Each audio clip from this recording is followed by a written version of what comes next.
तो दोस्तों कैसे हैं आप सभी। मैं आशा करता हूं आप सब बिल्कुल ठीक होंगे। दोस्तों चौराहा, जहां से हम एक जगह से दूसरी जगह के लिए मुड़ते हैं, जहां से कई लोगों का आना जाना होता है, और ठीक चौराहे पर ही कुछ लोग तंत्र मंत्रों का सामान भी रख देते हैं।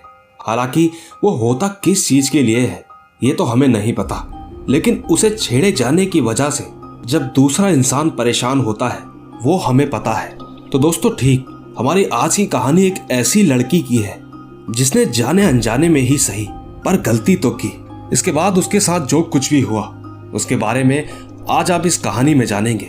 पर दोस्तों कहानी सुनने से पहले अगर आप पहली बार मेरे इस चैनल पर आए हैं तो चैनल को अभी सब्सक्राइब करके बेल बटन ऑल पे कर लीजिए। साथ ही दोस्तों अगर आप ये चाहते हैं कि मैं आपकी कहानियों को अपनी आवाज दूं तो कहानी सुनने के बाद आप मुझे मेरे इंस्टाग्राम पर मैसेज कर सकते हैं। मेरी आईडी है महेश आर्या यूट्यूबर। तो दोस्तों बिना देरी किए जल्दी से अपने अपने हेडफोन लगाएं और शुरू हो जाएं मेरे यानी महेश के साथ। दोस्तों मेरा नाम दिनेश है, मैं एक डॉक्टर हूं। ये कहानी आज से लगभग 4 साल पहले की है, जब मैं इसी डॉक्टरी की जॉब के लिए पढ़ाई करता था। ये कहानी मेरी बहन की है जिसका नाम नेहा है। हालांकि उसी के साथ ये घटना घटी थी। तो आज मैं सभी को अपने जीवन में घटी इस भयानक घटना के बारे में बताने जा रहा हूं। वो साल 2017 का था। उस वक्त मेरी बहन एक जॉब की तैयारी कर रही थी। उन दिनों इस घटना के चलते हम सबकी बहुत बुरी दशा हो चुकी थी। मेरी बहन नर्सिंग कर रही थी। हम दोनों एक साथ आया जाया करते थे। हालांकि उस वक्त मेरे पास बाइक होती थी। दोस्तों वो साल बड़ा ही खौफनाक था। उस एक साल में हमारे बीच में कई लड़ाई झगड़े होते। उस वक्त मेरी बहन कई सारी गंदी गंदी हरकतें करती रहती। कभी कभी तो वो मुझे इतनी गंदी गालियां देती कि आप सोच भी नहीं सकते। मैं आपको बता दूं कि हमारी पढ़ाई जिस कॉलेज में हुआ करती थी वो कॉलेज हमारे घर से लगभग 8 किलोमीटर की दूरी पर था। इसी के चलते हम दोनों अक्सर अपनी बाइक लेकर उस रास्ते को तय करते थे। हमारे घर का गांव दूसरी साइड में बना हुआ था, जहां पर केवल सन्नाटा पसरा रहता था, और अक्सर वहां आने जाने की सुविधा थोड़ी कम ही हुआ करती थी, क्योंकि उस तरफ थोड़ा कच्चा रास्ता हुआ करता था। उस तरफ केवल हमारा ही एक खेत पड़ता था, जो कि हमारे गांव से लगभग आधा किलोमीटर दूर पड़ता था। वैसे हम तो पढ़ाई करने शहर में जाया करते थे। उन दिनों सर्दियों का मौसम चल रहा था, और उस सर्दी के मौसम की वजह से मेरी हालत थोड़ी गंभीर होने लगी थी, यानी कि मैं थोड़ा बीमार होने लगा। धीरे धीरे मेरी हालत बिगड़ती जा रही थी, और शायद यही वजह थी कि मुझे थोड़े दिनों के लिए छुट्टी लेनी पड़ रही थी। मैंने इस बारे में अपनी बहन से भी कहा कि तुम भी थोड़े दिन की छुट्टी ले लो, मगर उसने मेरी बात नहीं मानी। वो तो एक दिन भी घर पे रुकने को तैयार नहीं थी, बल्कि वो तो अपनी पढ़ाई को बिल्कुल भी अब्सेंट नहीं होने देती थी।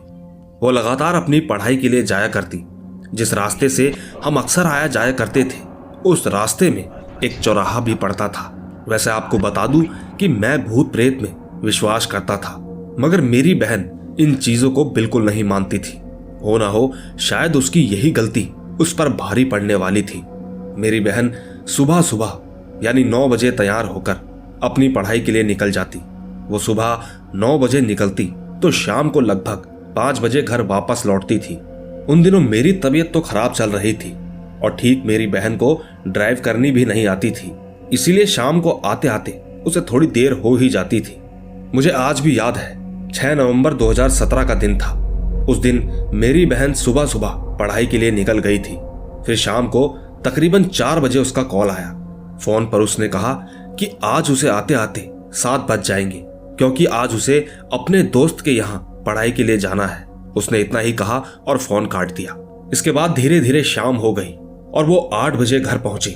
उस वक्त उसे देखकर यह लग रहा था कि उसकी हालत ठीक है, मगर कल से जो होने वाला था वो किसी को भी अंदर से हिलाकर रख देने वाला था। फिर रात को हम लोगों ने खाना खाया और अपने अपने कमरे में सोने के लिए चले गए। सुबह होते ही मेरी माँ ने मेरी बहन को जगाया तो वो तुरंत ही गुस्से में बोली कि मैं अपने आप उठ जाऊंगी, मुझे बार बार उठाने की कोशिश मत करो।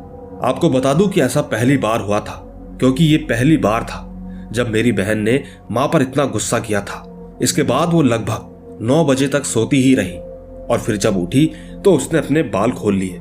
थोड़ी देर बाद वो अपना गुस्से वाला मुंह लेकर पूरे घर में घूमती रही। बस यही लगातार चलता रहा। हम सब तो उसे बस देखते ही रह गए। वो हमारी हर बातों को नजरअंदाज कर रही थी।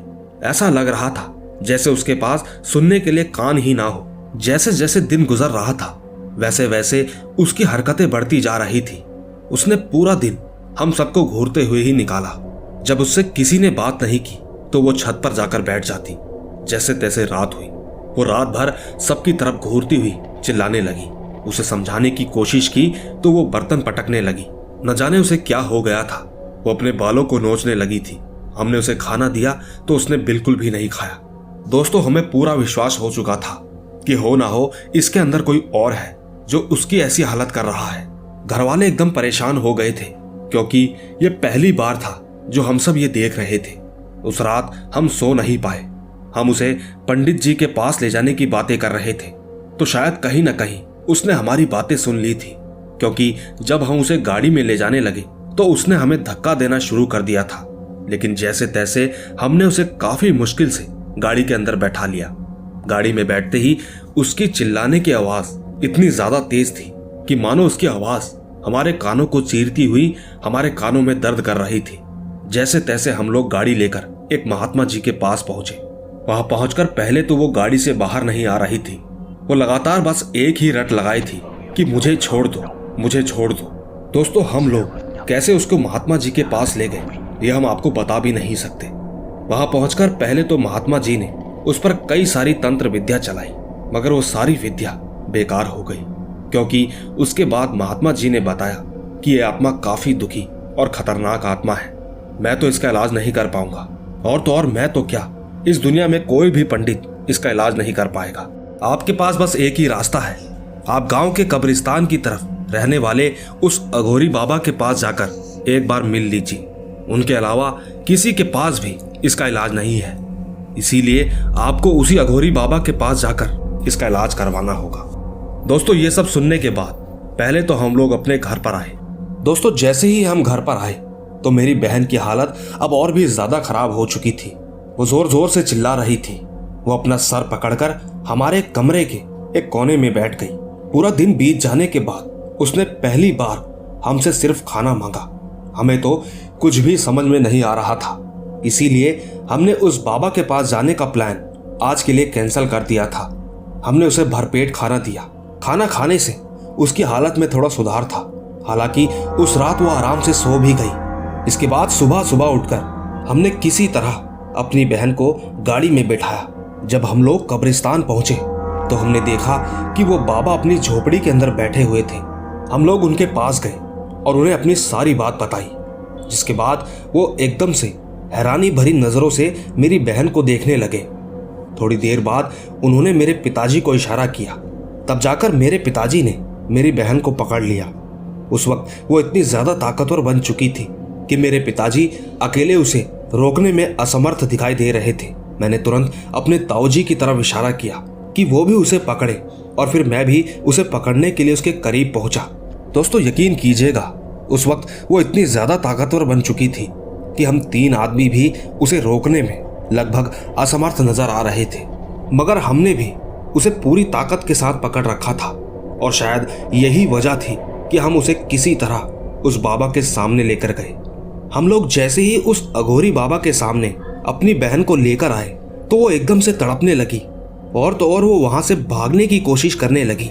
देखते ही देखते उस बाबा ने उसके चारों ओर एक गोल गोल राख का चक्र बना दिया। दोस्तों, जैसे ही उसने उस राख पर अपना पैर रखा तो उसे एक झटका लगा, जिससे कि वो नीचे गिर गई। इसके बाद उस अघोरी बाबा ने हम लोगों को बाहर जाने का इशारा किया, जिसके बाद मैं और मेरे सारे घर वाले उस झोपड़ी के बाहर आ गए। थोड़ी ही देर बाद अंदर से कुछ आवाजें आने लगी।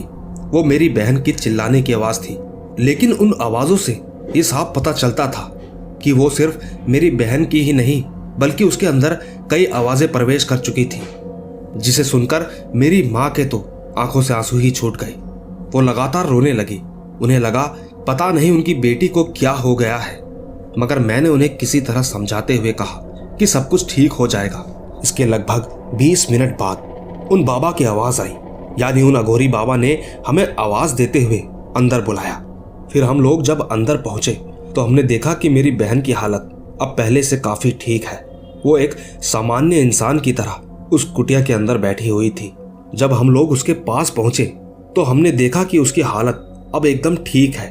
उसे देखकर ऐसा लग रहा था कि उसके साथ कुछ हुआ ही ना हो। सबसे पहले हमने बाबा का शुक्रिया अदा किया, जिसके बाद अघोरी बाबा ने हम लोगों को बताया कि दरअसल इस बच्ची के अंदर एक आत्मा का नहीं बल्कि कई आत्माओं का वास था, इसीलिए ये आप सभी लोगों से ज्यादा ताकतवर बन चुकी थी। लेकिन अब मैंने इसका इलाज काफी अच्छे तरीके से कर दिया है। उन्होंने बताया कि जब ये अपनी पढ़ाई खत्म करके घर के लिए लौट रही थी तब इसका पैर चौराहे पर किसी नींबू मिर्ची पर पड़ा था। पैर नींबू पर पड़ने की वजह से आपकी बच्ची के शरीर में वो दुष्ट आत्माएं प्रवेश कर चुकी थी, इसीलिए इसका इलाज कोई भी नहीं कर पाया। बात करते करते बाबा ने मेरी बहन के हाथ पर एक काला धागा बांधा। साथ ही उन्होंने ये भी कहा कि इसे अपने जीवन के 5 सालों तक भूलकर भी मत उतारना, वरना ये आत्माएं फिर से तुम्हारे पीछे पड़ सकती हैं। दोस्तों, इसके बाद हम लोग वहां से अपने घर लौट आए। घर आने के बाद मेरी दीदी ने कभी भी उस धागे को अपने से अलग नहीं किया, क्योंकि उसे पता था कि अगर उसने ये धागा भूलकर भी अलग कर दिया तो उसके साथ कितना बुरा हो सकता है। लेकिन एक दिन गलती से उसके हाथ से वो धागा उसके कमरे की अलमारी पर ही रह गया। उसने भूल में अपना वो धागा उतार दिया था, जिसके बाद उसे कुछ ही घंटों में दोबारा से उल्टियां होने लगी। उसका सर एकदम से दर्द करने लगा। ये सब देखकर मेरी माँ एक बार दोबारा सदमे में चली गई थी, लेकिन किसी तरह उसकी नजर अचानक से उसके हाथों पर पड़ी। माँ ने तुरंत ही पूरे घर की छानबीन करना शुरू कर दी थी। किसी तरह माँ ने उस धागे को ढूंढकर जल्दी से उसके हाथों पर बांध दिया। दोस्तों, सच कहूं तो ये मेरे जीवन की आज तक की सबसे देखे जाने वाली पहली और सबसे खतरनाक घटना है, जिसको मैं तो क्या हमारा परिवार भी आज तक भूल नहीं पाया है। दोस्तों, किसी ने ठीक ही कहा है कि जब इंसान का बुरा वक्त जाता है तो अच्छा वक्त भी जल्दी ही आता है। आज हम सभी बड़ी खुशी से अपनी जिंदगी व्यतीत कर रहे हैं, पर उस साल जो कुछ भी हुआ वो वाकई में बड़ा दिल दहला देने वाला था। तो दोस्तों, देखा आपने। दोस्तों, वैसे तो आपने चौराहे की कई सारी कहानियां सुनी होंगी, साथ ही आपने कई लोगों से इन सब के बारे में भी सुना होगा। लेकिन दोस्तों, जिसके साथ ये सब होता है उनका परिवार ही इन सब परेशानियों को समझ पाता है। दोस्तों, न जाने क्यों लोग अपने भले के लिए ऐसे चौराहे या किसी पेड़ के नीचे इन सब सामग्रियों को रख देते हैं। कहते हैं कि ये सब करने से उनका तो भला हो जाएगा, लेकिन क्या वो ये सोचते हैं कि हमारे ऐसा करने से दूसरे का कितना नुकसान हो जाएगा? पहली बात तो हमें ये सब करना ही नहीं चाहिए, पर सच कहूं तो आज के समय में भी आपको कई बार ऐसे ही सामान रखे हुए देखने को मिल जाएंगे। खैर दोस्तों, जो कुछ भी हो, आपको ये कहानी कैसी लगी नीचे कमेंट में जरूर बताइएगा। अगर आपको ये कहानी अच्छी लगी हो तो इसे लाइक, शेयर और कमेंट जरूर कीजिएगा। बाकी मैं तो आपको मिलता ही रहूंगा कुछ ऐसी ही रहस्यमयी कहानियों के साथ। तब तक आप अपना और अपने परिवार का ख्याल रखें। चलता हूं, बाय बाय।